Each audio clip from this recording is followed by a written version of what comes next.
Tegletak lapangane. Karo ketemu dodono ilang karep anyar ki mantap. Kelinci lek digore sajen kak ya ora mari ta Pak. Sajene tak pikir kuwi lho Pak. Terus oncal-rencal mentian niku kelinci iki. Kira kaya Mbah Kri wong. Nggih. Dene. Terima suwun, Pak.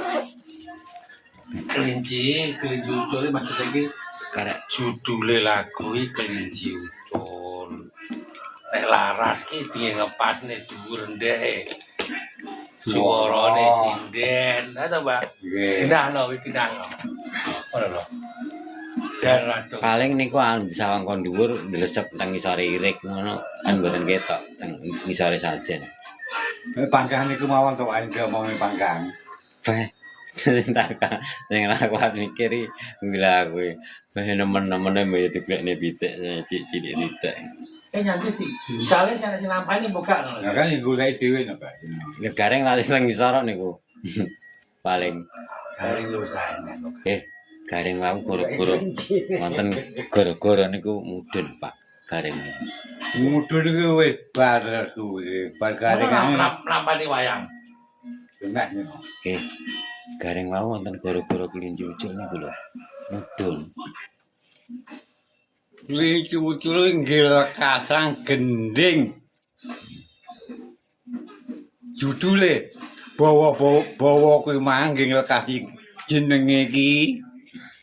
Kudu jenenge wong. Sita maksudmu. Nek gending iki jenenge ngarani bawa ngarani. Kudu jenenge wong kuwi. Jenenge lagu kuwi mang, gending kuwi mang. Ngono. Bawa kuwi. Heeh. Kan jenenge wong mesti jeneh ngono lho. Gak maksudku awakmu ya bener sak ngisormu kan tapi lek bawa pra wis tawuruh. Saiki ora nduku panjenengan nek Sleman Kidul.